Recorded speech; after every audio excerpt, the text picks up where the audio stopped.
So Animal House won. It won the Patreon poll last week. I thought it was going to be Revenge of the Nerds, but 7 times out of 10, I'm usually wrong on predicting what the poll is going to be. Like Windy City.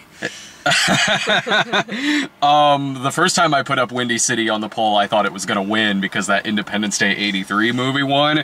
And when Windy City finally did win, which I think was only by like maybe a couple of votes, it surprised me there. I thought it was going to last for like an eternity with Windy City being on there. There's been a couple of times when I've correctly predicted one of these. Like I knew Ghost Fever was going to win, and there had to have been another one, but Revenge of the Nerds came in a close second. I knew Screwballs wasn't going to have a chance, or even Stripes, and Porky's I thought might have like a slim chance, but no, Animal House won by like 6 or 7 votes or something like that. We got a new one going on there right now that's horror themed, and it's Nightmare on Elm Street, Friday the 13th, Hellraiser, Dawn of the Dead, and Evil Dead. The original ones, not the remakes of any of those. So, are you glad Animal House won? Actually, yeah. I think that was that and Porky's. I was looking forward to. You'd seen Porky's, right? Just some of it. You saw Screwballs because I showed that one to you. Yeah, but I wasn't surprised that one didn't. No, I think that one we were sort of like, okay, we need like a throwaway one on there. Why not Screwballs? Which I mean, that's what bit me in the ass on Independence Day '83.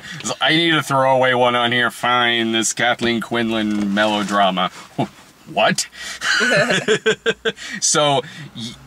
I take it you did not grow up with Animal House. Surprise. Yeah, I called my mom the other day and she said that she saw it, but it wasn't her cup of tea. Surprise there. But, I've never seen a John Belushi movie either. And I didn't realize that until you were watching this movie. I was like, oh, this is the first time I've ever seen him on screen. Like, I mean, besides this, like...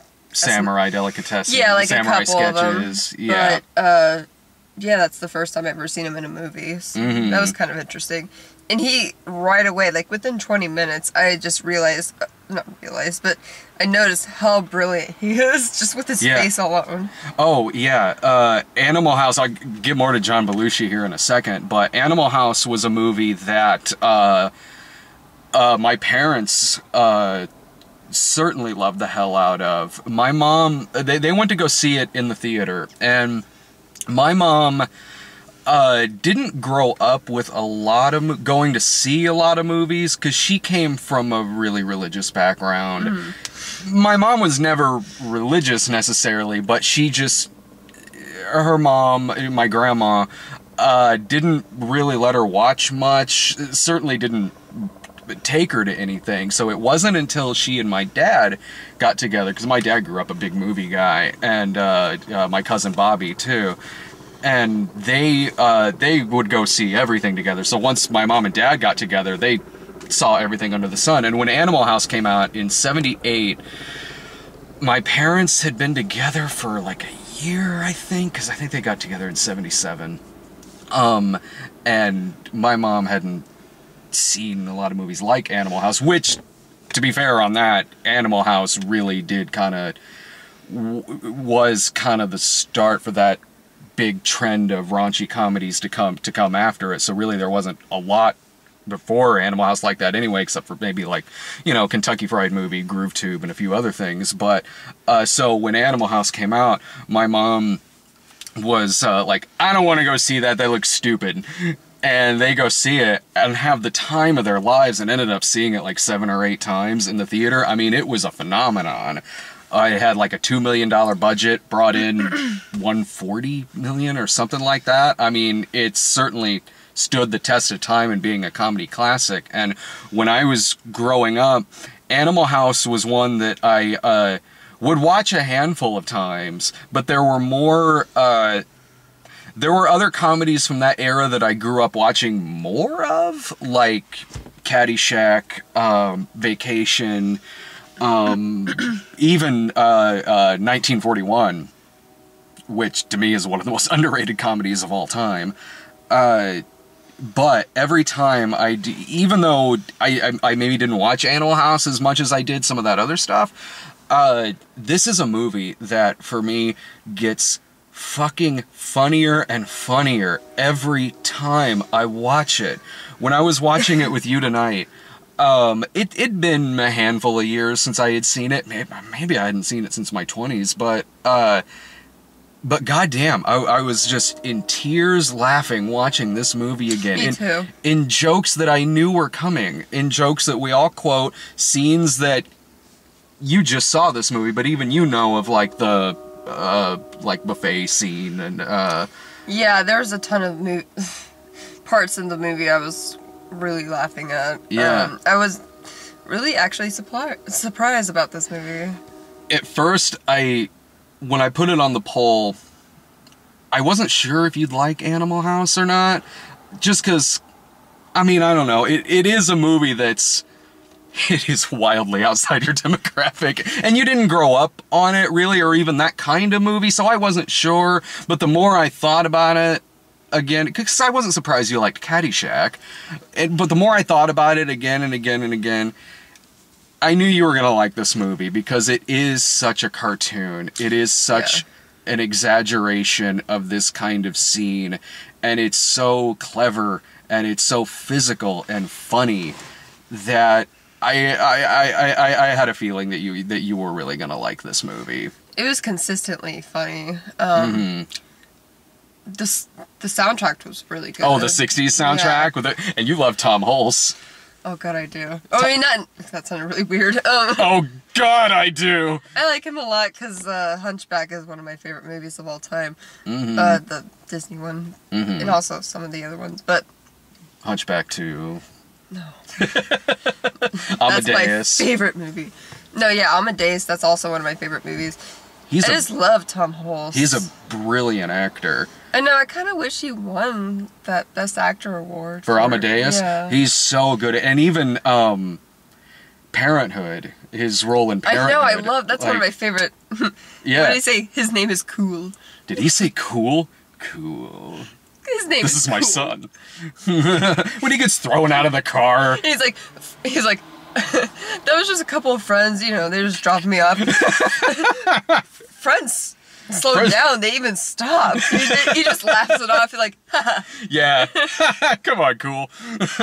He's great in that movie. I love him. He's a very underrated actor. Yeah, he's great. And he is in a lot of this movie too. He is kind of the Danny Noonan of this movie, sort of, where there's a lot of like brilliant side characters in the movie, and he and Stephen Furst are like the ones that kind of bring you into this world. You made it seem like before we watched the movie that he was more of a leading man. I didn't really see that in this. No, you know, when I was watching it again, I was like, okay, yeah, this is very much an ensemble film. Yeah. He is still what kind of brings you into this world between him and Stephen Furst. Like, they're like the outsiders, sort of, where they're like everyone else in the movie. Tim Matheson, Belushi, D-Day, all those guys have been at this university for a long time, in this fraternity for a long time.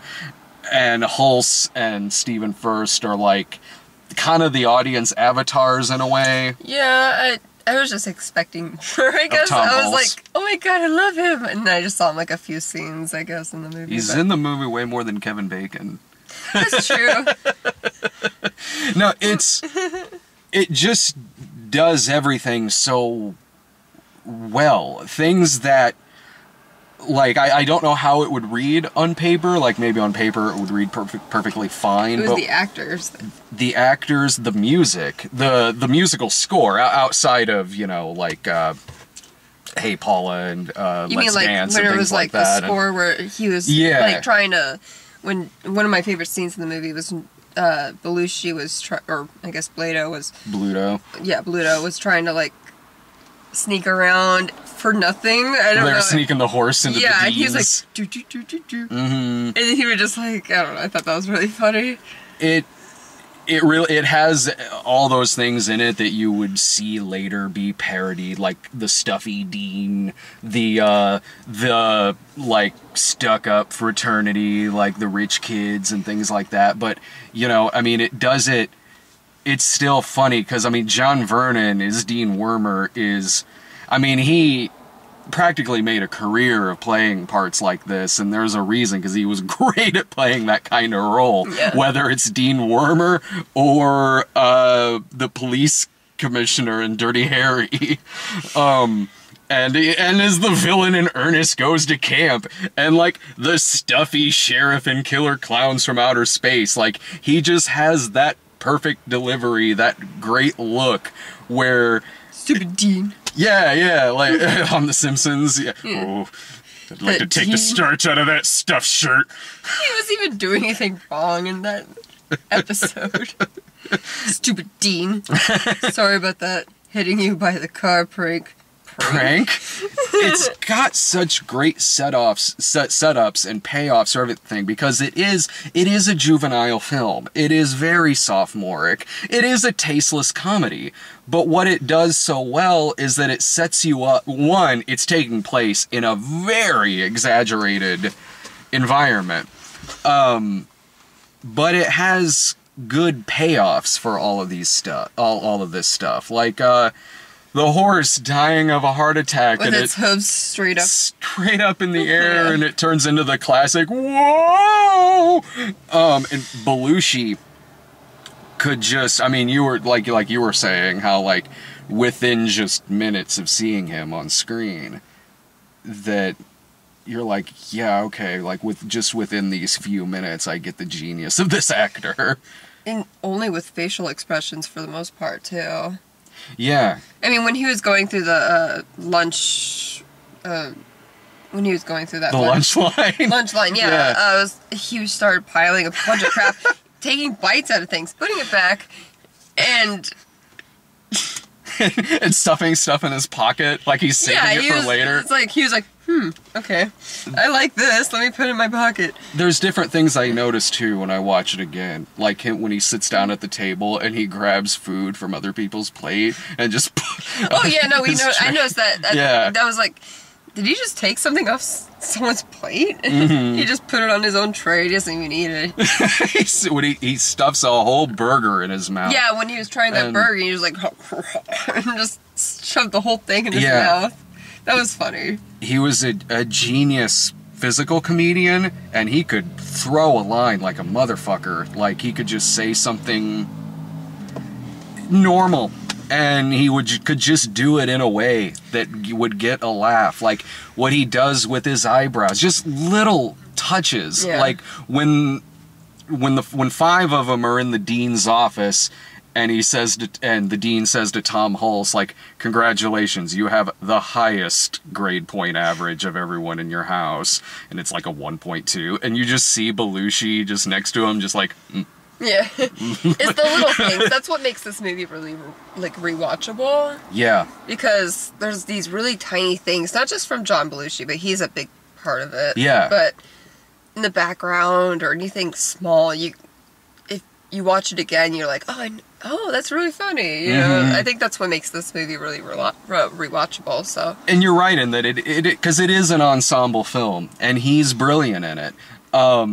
And they use him so well in the film. Like, there's not really a one that takes over the movie, but when he has his lines in the movie, which when you break it down, isn't that much, but it's used so geniusly that you can't wait for him to be on screen, and you cherish those moments. You're not sitting there, like, annoyed or anything like that. Like, it just makes it that much more special when he shows up on screen. But it is other actors, too. Like Tim Matheson, who's also great in the movie, who is, like, this college, like,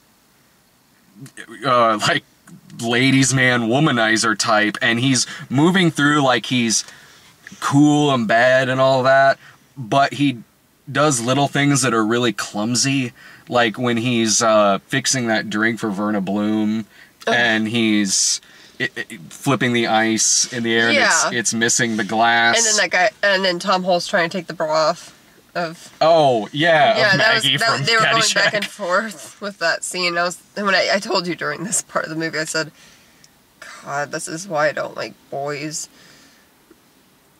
What? And yet, we fell in love and got married. No, you know what I mean by that. I know, yeah. I mean, I remember around that time when guys were just... didn't know what they were doing. Uh-huh. So... Not these guys in 1962 at Faber College. It was filmed on the University of Oregon, I think, is where it was filmed. But no, like, and even other things in the background going on, like random bottles you'll just see fly up against the wall, or when Belushi first walks into the house and just someone off screen tosses him a beer and he instantly grabs it. There's a ton of tossing around in this movie. You said that during the movie when they tossed him the Jack Daniels. Like, that must have taken a long time, because, God, what's the bigger guy's name? Stephen First, Flounder. Flounder. They were throwing a ton of things at him, and he was like, and they caught everything. And I was like, I wonder how long that took to nail down. You know what did take a long time? When we were talking about this when we were watching it, the scene where Belushi is trying to cheer him up, and he's making faces, and he's cracks a bottle over his head, smashes a can. That apparently took like 18 takes, because he kept cracking. Understandably, Stephen First kept fucking cracking every time that was going on, and Belushi's reaction to like the booze being dropped, and then Tim Matheson tossing him the Jack Daniels, which he just fucking chugs. Yeah, I don't think you would survive that. I mean, maybe someone can, but you're gonna have to go to the hospital later. It's a shenanigans movie, and I love shenanigans movies. I love a lot of the movies that came... There are movies, low-budget movies, which this one kind of was too, but like really low-budget movies that came after this, certainly inspired by it, that... There's some I would consider to be my favorite movies. There's a movie called The Hollywood Knights, which I would put in my top 10 favorite movies of all time. It's like Animal House crossed with like American Graffiti. It's like a raunchier American Graffiti, kind of. Even Screwballs I love. Well, Screwballs is a little bit more like Porky's, but... yeah, I don't think they're very similar. Yeah. I mean, I haven't seen all of Porky's, but I can tell right away it's kind of more... It's a bit more of a send-up of something like Porky's, but even a movie like Porky's feels like... It's sort of like what Animal House did for this kind of comedy is like what Halloween did for slasher movies. And Friday the 13th was certainly a movie that came off the heels of Halloween, but there are a lot of 80s slasher movies that were riding the heels of Friday the 13th more so than Halloween, or more inspired maybe by Friday the 13th, and that's kind of like Porky's and maybe some things that came after it. But it was funny you mentioned one. There's one movie I found. I haven't even seen this fucking movie. I found an Animal House. I might do it as a snob episode. Oh, right, It's called King Frat, that came out in 1979. Yeah, I'll have to see that one, because I said, when you showed me, I was like, I have to watch Animal House first before I see a knockoff, so I just kind of... I saw some still shots, and there's a guy in there who's clearly supposed to be Bluto. You mentioned, when you were talking about Stephen First, Flounder, and you were saying that he's the, is he over there? Oh my god, he's behind me, isn't he? No, it's there's fine. just a car. We're in a parking lot right now. Yeah. You take off gloves like in I'll Animal take care House. of this. What a movie! I'm stained in blood. Oh my god! Well, I do cum blood. Ew! Don't make this sexual. In a review for Animal House? Oh, look, let's keep it clean. No, you mentioned when you were talking about Flounder, when you were going like, he's the Saul of this group. Yeah, because everyone ignores everything he says. They're like, fuck Saul. Or... Saul was the character from Windy City. If you haven't seen that review, watch that, because I fucking love that episode. I love that. I want to watch the whole thing, because I only watched like half of it. You'll be wildly underwhelmed.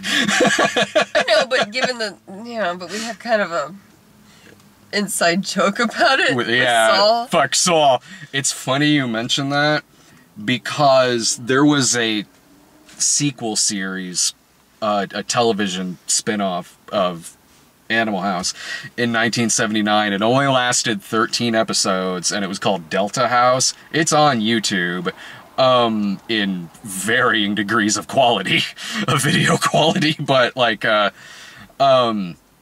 they got a few of the same cast members. John Vernon is Dean Wormer is still there. James Widows, I think, is still in it. Stephen Furst, I believe, still is. D-Day, I think, is. All the other characters are recast. Or, in Bluto's case, Bluto's not in it, but his brother is. They bring a brother character into it named Blotto. Well, that sounds lame. And he's played... Blotto, really? He's played by Josh Mostel, who played Saul. That's hilarious. He was almost the TV flounder, except Stephen Furst came back for it. It's weird how many connections this movie has to the Baby Huey movie. Yeah, you pointed out. Oh, that's Baby Huey, by the way, and I said it. By the way, most of the people in here look the same in the movie. Like, they all have comb-overs and blonde and... Mm-hmm. Oh, you mean the actors? Yeah, like the they have actors. similar I was hairstyles like, and everything. who's that again? That's John Belushi, honey. No, I could tell John Belushi and Tom Hulce. Besides that, everyone looked the same to me. Not Peter Riegert or Tim Matheson. That means nothing to me. You don't know Tim Matheson? Tim Matheson is awesome. You ever see Sometimes They Come Back? It's a good Stephen King movie. He's the lead in it. Did you see... What would you have seen Tim Matheson in? Did you see Black Sheep? He's Chris Farley's brother in that. I didn't see that. I saw Tommy Boy. You're better off just seeing Tommy Boy over... I love Tommy Boy. It's one of my favorite comedies. I've seen a lot of Black movies, Sheep. but I've seen a lot of movies. It's just there's a lot of movies I haven't seen that are... That are like this. Yeah, like R-rated or movies I just didn't grow up with. Mm-hmm. Yeah, no, this was... I mean, I tried so hard to find my Animal House shirt. Because I have an Animal House shirt. I tried so hard to find it before we were doing this. I'm like, well, Slaver Brian it is. Again. God, I mean, what else is there? The rapes... Not rape scene, but the rapey kind of scene with the devil and the angel on the shoulder. I don't have a problem with that. I don't want to really say much because I feel like... What was your take on the scene? You explained it to me a lot. Well, I mean, because I wasn't sure if you'd like this movie or not, and you asked if there was anything kind of controversial, like in the vein of the scene from Revenge of the Nerds, and I was like, well, there's this one scene that gets mentioned a lot in terms of Animal House, so I told you what it was. What was your takeaway on the actual scene when you saw it played out? Well... It's like, well, rape is an option. It's like, how is that even an option? That was my kind of take on it. And at the end of the movie, the girl says she's 13, and they both go to her parents, and they're like, we're getting married. And it was like, you know she's 13 at this point. That's kind of creepy. That's about it. You know, I think that scene at the end still had a funny payoff, and it is a tasteless comedy. It is doing a lot of dark, really sophomoric jokes. And it isn't just those two in the movie. I mean, it's quite a bit. And my feeling on it is whether or not, like, it's like any joke, really, no matter how dark or tasteless it is, it's all in the payoff and the execution. As far as the ending goes, I like the payoff of that, where it's the freeze frame and he runs away and the mafia guy was going to chase after him. And then they divorced. That was Peter Riegert and Karen Allen. That was funny. It's like, oh, that kind of sucks. As far as... It was funny. Yeah, that was funny. As far as the devil and angel on the shoulder, I think it's wildly different than the thing in Revenge of the Nerds. Like, no, it is. Totally. No. Yeah, it's totally different because there's... You explain it, because I'm going to be attacked if I... No, you... Like... you won't. If you do, like, but... As far as that joke goes, with the devil and angel on the shoulder, like... in Revenge of the Nerds, that just straight up happens in that film. And nothing is really, it's not just like, ooh, really addressed so or anything like that. They don't acknowledge the weird. fact that it's rape. And I love Revenge of the Nerds, don't get me wrong. But in this movie, it is perceived as being bad. It is the devil angel on the shoulder who's telling him this. And yeah, okay, so those options are both weighing in his head. It is still the bad angel it is presenting that as being a bad thing. And as far as that being a joke in this movie, it does play on a lot of stereotypes of this kind of fraternity, and it's making a lot of really out there, crude jokes about it. I understand why someone would be comfortable with that kind of joke, but it did work for me, and I at least there's a joke there. There's a joke there. For me, it had a good payoff. I understand why somebody would be uncomfortable in that scene, more so than some of the other tasteless stuff that happens in the movie, because it is a dark joke. I just didn't mind it, but that's just me. It didn't mind. I don't want to nitpick this movie because it's obviously a cartoon. That's another thing too. Because it's like, don't take it so seriously. Just enjoy a fucking movie. Don't be like, well, this happened, and I just don't like that kind of thing where people just nitpick it and say, well, this doesn't hold up, and it says, well, no shit. It doesn't hold up, but just enjoy a movie. The movie is a cartoon, and yeah, if you're somebody, it's so cartoonish. Yeah, I mean, if it was a movie that was really kind of like gross or some sort of like if the movie was played straight, if it was like Fraternity Vacation. Oh, the Tim Robbins movie? Where it's like, it's playing it like it's trying to be a shenanigans type movie, but it doesn't work because... It's played too straight. It's played too straight. And that's what makes it seriously creepy. But this movie is such a cartoon. It's like... It's hard to take it seriously. Like, I can't debate it. It's like, oh, this doesn't hold up for me. Well, that was a weird voice.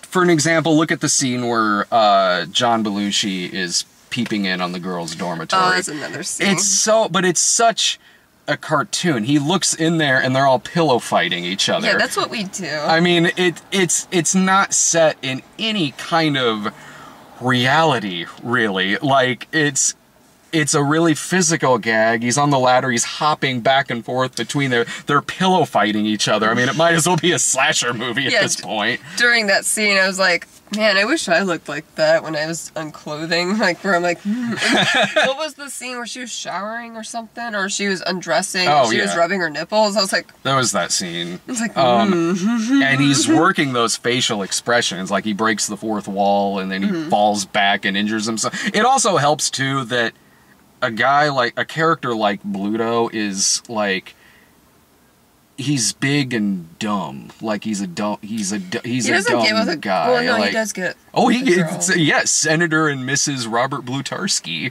But he's not like the other guys in the movie, like where like all the other guys kind of get with multiple women, and he kind of just at the end it's kind of the guy where he's a pirate at the end, and he becomes a senator. Yeah, he becomes a senator. Like, I know the type of person who wouldn't like this movie. No, I don't mean specifically, but I mean, I saw it a couple of times on the comments when we talked about Caddyshack, where there were a couple of people in there talking about Animal House, and it felt like it was Dean Wormer writing a review for the movie, where it was like, what they're doing is highly illegal. Like, don't take it so seriously. Just enjoy a fucking movie, man. Just if that's you, where you shouldn't be watching a shenanigans movie like this to begin with. It's not a comedy that's made for you. If that's up there with, like, I don't know, if you're watching the Three Stooges and you go, well, they're not licensed chiropractors. Like, I highly doubt they have a law degree. Like, I mean, if you're like that, why would you even watch this in the first place if that's kind of the attitude you have? If you don't like tasteless humor on the ground, simply on the grounds that it's tasteless, you're not gonna like this movie, regardless of, you know, how it's executed. Well, people need a cause, so. And taking it out on Animal House? You know, people on the internet, they're basically like that most of the time. Oh, sometimes. Well, maybe they'll watch Delta House. Here's the thing about Delta House. Like, it was very sanitized because it was a sitcom on ABC, I think. It was a network sitcom, and so they couldn't do a fraction of the shit they could do in this movie. But what made it watered down even more was that they gave it a time slot that was during, like, family hour. Like the Dana Carvey show? Oh, yeah. Good comparison, honestly. Well, the difference being, though, is the Dana Carvey show was still doing some crazy far-out shit, whereas Delta House was pretty sanitized especially when you compare it to the movie. I don't know if that's on is that on, like, any of the DVDs for Animal House? On my DVD for Revenge of the Nerds, it's got the pilot for a Revenge of the Nerds proposed sitcom. God. It was so bad. From what little I've seen of Delta House, it was better than that Nerds pilot. They would do that sometimes. There was a sitcom version of Fast Times that actually wasn't that bad, really. But yeah, Delta House only lasted for about 13 episodes. So Oh, go ahead. Oh, sorry, no. No, you first. No, you. You. No, you go ahead. I got nothing, honey. No, we both. With all these... So this movie was better than you thought it was going to be? Yeah, well, I was going to ask you, out of all these reboots and remakes, do you think they'll do, like, a sorority version of Animal House? I could see it. Well, Neighbors too. There's Neighbors too, but do you think they could be, like, Animal House sorority? I could see that happening. Oh, you mean, like, a straight-up remake of this movie, but it's female characters? I could see that totally happening. I mean, yeah, I don't know if they would necessarily call it a remake of Animal House after how Ghostbusters went over, but, yeah, I mean, there's been a couple of, like, sorority movies. There's Ocean's 8, and that doesn't look too bad, but, like... Yeah, but I'm just saying there's a ton of reboots that are, like, not that I have any problem with it, like, that's totally cool. Mm-hmm. And I want to see that, honestly, but... Yeah. I can see this being maybe in a few years. It would all be in the I don't see them doing that it's not that I don't see them doing, like, a raunchy sorority movie, because I've seen some of those before, but, I don't see them doing it to where they'd straight up call it a remake of Animal House, largely for how Ghostbusters was received. Mm. But I could be wrong, but I don't see that happening anytime soon. Not to say I don't see them doing, like, a raunchy sorority movie. I mean, there was Neighbors too. And I liked that just fine. Usually, whenever in the '80s, whenever you saw like a sorority movie, it was always a slasher film, like Sorority House Massacre, The House on Sorority Row, or maybe it was like a Ted Bundy bio movie. Yeah, there was Hots back in the '80s, but that was more like in the vein of something like Screwballs, or Porky's, but like, yeah, I don't know.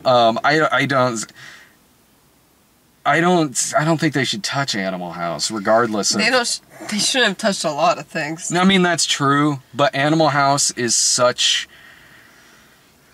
It's such a kind of comedy that...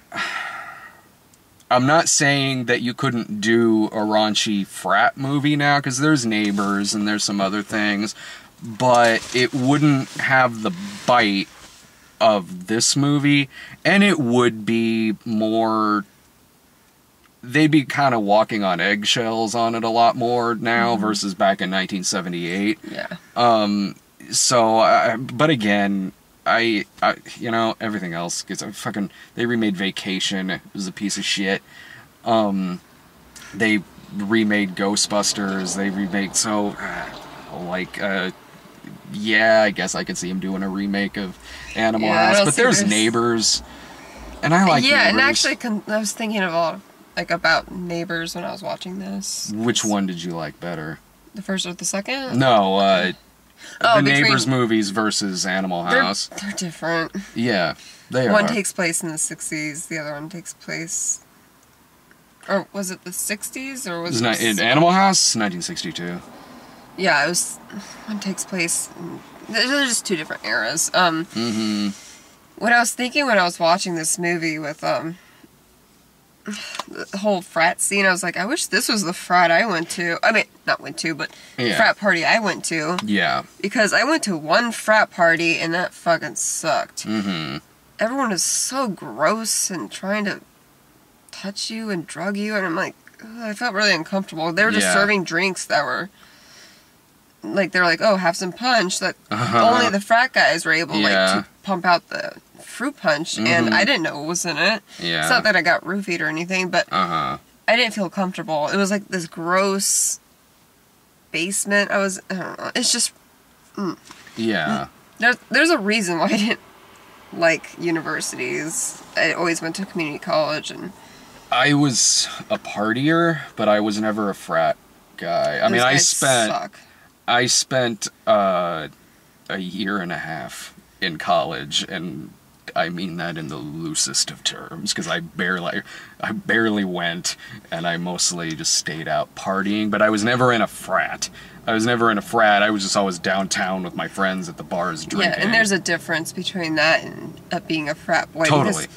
I have hung out with frat boys, not by my choice, but they just happen to be around. They're so annoying. I hate those kind of people. Sorry. You didn't have a problem with... No, I just mean, like, and watching this movie, you still had a good time with this movie and everything? Oh, yeah. I mean, I'm just saying, I wish it was that I experienced instead of what I actually experienced, where it's just some gross basement where everyone's grinding on each other. And that's fine if you enjoy it, but it's just like, for me, it's just... I'm not that kind of person. Just stay home and watch Animal House. I'll just stay home and watch Seinfeld or Friends or Curb Your Enthusiasm. Or the episode of It's Always Sunny when they go to the frat party and they poison them. Yeah. I'll watch that, thank you very much. I'll go home and do that. But yeah, overall, I did like this movie a little bit more than Caddyshack. Did you? Not that I thought Caddyshack was bad. I liked Caddyshack a lot, but I thought this movie... I laughed a lot more in this movie than I did. I think most people... I mean, they're both very beloved comedies. At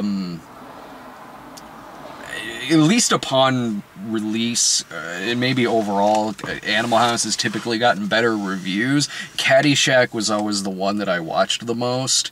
It's the one that I can quote the most to. I've just seen it more times than I've seen Animal House. But, I do love both movies. I have more of a fondness and more of, I guess nostalgia, really, even though this was a movie I watched as a kid, too. I just watched Caddyshack more. Well, your dad liked it more, too. So. Oh, my dad also loved Animal House, but my dad... is a huge golfer, so I mean... Yeah, and... I could see that being more... loved by your parents over Animal House. I mean, not that they would hate Animal House. I'm not saying that they hated it. I'm just saying that they might like it more because it's kind of an older person movie. Kinda. I don't know. I mean, it's still pretty...